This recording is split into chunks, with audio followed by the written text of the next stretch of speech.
આપણે લાવીએ છીએ NMMS એક્ઝામ 2026નું ક્વેશ્ચન પેપર, જેને આપણે સોલ્વ કરવાનું છે. આ એક્ઝામ છે એ હમણાં જ લેવાયેલી 3/1/2026ના રોજ. આ એક્ઝામ શું છે તો કે આ એક્ઝામ છે એ ધોરણ 8ના વિદ્યાર્થીઓને સ્કોલરશિપ માટેની એક્ઝામ છે. અને ધોરણ 7ના વિદ્યાર્થીઓને પણ આ એક્ઝામની તૈયારી કરવી હોય તો તે કરી શકે છે. આ એક્ઝામનો ટાઈમ કુલ 180 મિનિટ હોય છે. પરીક્ષાનો સમય 3 કલાક અને કુલ ગુણ કેટલા હોય છે? 180 માર્ક હોય છે. એટલે કે 1 મિનિટમાં એક ક્વેશ્ચન સોલ્વ કરવાનો હોય છે. અહીંયા તમને એની પેટર્ન આપેલી છે કે માનસિક ક્ષમતા કસોટી છે, એટલે કે 1 થી તે 90 પ્રશ્નો છે એ શેના છે? રિઝનિંગના અને જીકેને લગતા હશે. અને 90 થી 180 પ્રશ્ન એટલે કે બીજા 90 પ્રશ્નો છે એ તમારા પાઠ્યપુસ્તક એટલે કે ગણિત, વિજ્ઞાન અને સામાજિક વિજ્ઞાન આ 3 પાઠ્યપુસ્તકમાંના હશે. બધા જ પ્રશ્નો ફરજિયાત કરવાના હોય છે અને આ બધા જ પ્રશ્નો OMR સ્વરૂપે હોય છે અને તમને એક OMR શીટ આપવામાં આવેલી હોય છે, તેમાં એના જવાબ તમારે પૂરવાના હોય છે.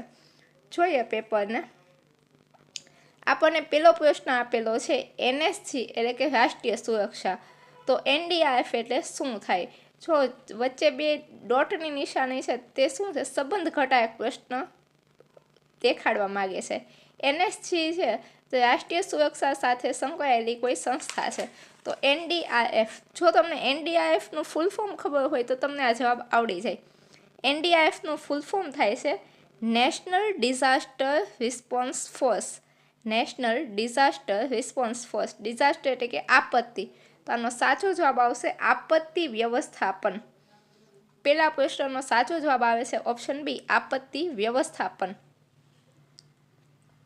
પછી આપણને બીજો પ્રશ્ન આપેલો છે 3 એટલે કે ટ્રાયેંગલ. તો 6 એટલે શું? 3 એટલે કે ટ્રાયેંગલ થાય છે. તો 6 એટલે શું થાય? તો કે 6 એટલે કે હેક્ઝાગોન. ઓપ્શન ડી આપણો સાચો જવાબ બનશે. ડી એટલે કે હેક્ઝાગોન છે એ 6 માટે આવશે. પ્રશ્ન 3 આપણને આપેલો છે આજે સોમવાર છે તો બરાબર 40 દિવસ પછી કયો વાર હોય? હવે આ કેલેન્ડરને લગતો પ્રશ્ન છે. રિઝનિંગમાં એક ચેપ્ટર આવતું હોય છે કેલેન્ડર, એને લગતો પ્રશ્ન છે. આજે સોમવાર હોય તો બરાબર 40 દિવસ પછી કયો વાર હશે? તો જો આપણે 40 દિવસ ગણવા જવાના નથી. આપણે શું કરશું? આપણી પાસે 40 આપેલા છે, 40 એને ભાગ્યા આપણે 7 કરશું.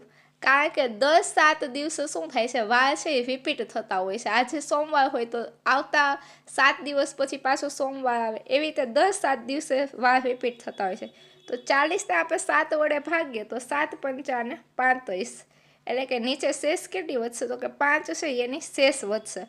તો હવે આ શેષ જે વધી એમાં આપણે શું કરશું? આજે સોમવાર હોય તો સોમવારમાં આપણે 5 દિવસ એડ કરવાના છે.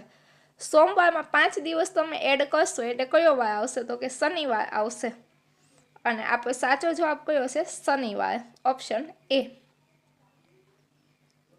પછી પ્રશ્ન 4 આપણને આપ્યો છે AQI મીન્સ. AQIનું ફૂલ ફોર્મ શું છે? તો AQIનું ફૂલ ફોર્મ છે air quality index. Air quality index. આ એર ક્વોલિટી ઇન્ડેક્સ છે એ શું કરે છે? તો કે હવામાં પ્રદૂષણની માત્રા જાણવાનું કામ કરતી હોય છે. પછી આપણી પાસે પ્રશ્ન 5 છે ગુજરાતના હાલના જિલ્લાની કુલ સંખ્યા કેટલી છે? જો પહેલા ગુજરાતના કુલ જિલ્લા 33 હતા, પણ હાલમાં એક જિલ્લો છે એ ઉમેરાયો છે અને તેને લીધે ગુજરાતના હાલમાં જિલ્લા કેટલા થઈ ગયા છે? 34 જિલ્લા થઈ ગયા છે. એક નવો જિલ્લો છે એ 2 ઓક્ટોબર 2025ના રોજ એમાં એડ થયો છે. એટલે હાલમાં કેટલા છે?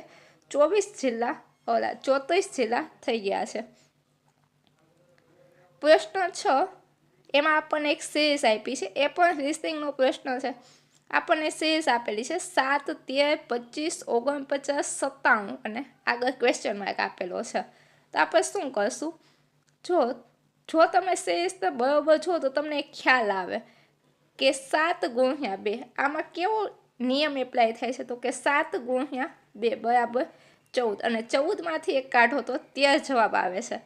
હવે બીજું પણ આપણે જોઈએ તો કે 13 ગુણ્યા 2 એટલે કે 26 અને 26માંથી એક કાઢો એટલે કે 25. આવી કંઈક સિરીઝ ચાલે છે ગુણ્યા 2 માઇનસ 1 વાળી. હવે તમે એમ કરશો ગુણ્યા એ માઇનસ 2 તો તમે 97 ગુણ્યા 2 કરો અને માઇનસ 1 કરો. 97 ગુણ્યા 2 કરશો એટલે આપણે જવાબ શું આવશે? તો કે 194. 97 ગુણ્યા 2 કરશો એટલે 194 જવાબ આવશે અને એમાંથી -1 કરશો એટલે કે 193 આપણો જવાબ બનશે. તો આપણો સાચો જવાબ છે ઓપ્શન સી 193. એવી રીતે આપણે પ્રશ્ન 7 જોઈએ. પ્રશ્ન 7 છે એ પણ રિઝનિંગનો પ્રશ્ન છે, ખૂટતો અંક એવું જે ચેપ્ટર આવે છે એનો પ્રશ્ન છે. હવે જો આ પેટર્નને આપણે સમજવા જઈએ તો આ પેટર્ન કેવી છે, તો કે આ પેટર્ન છે ને એમાં આપણને કરવાનું શું છે, તો કે બંને બાજુનો સરવાળો કરવાનો છે અને વચ્ચે ગુણાકાર કરવાનો છે. મીન્સ કે જો 6 + 2 એટલે કે 8. અહીંયા આપણે એક એક્ઝામ્પલ કરીએ. પેલું આપણને આપેલું છે 6 + 2 = 8 અને અહીંયા પણ જો તો કે 4 + 4 = 8 અને 8 ગુણ્યા 8 એટલે કે 64 એવું આપેલું છે. આ બીજામાં પણ એ ટ્રાય કરીએ 9 + 3 એટલે કે 12 અને ગુણ્યા 5 + 3 એટલે કે 8, 12 × 8 = 96 જે વચ્ચે આપેલો છે એનો જવાબ છે.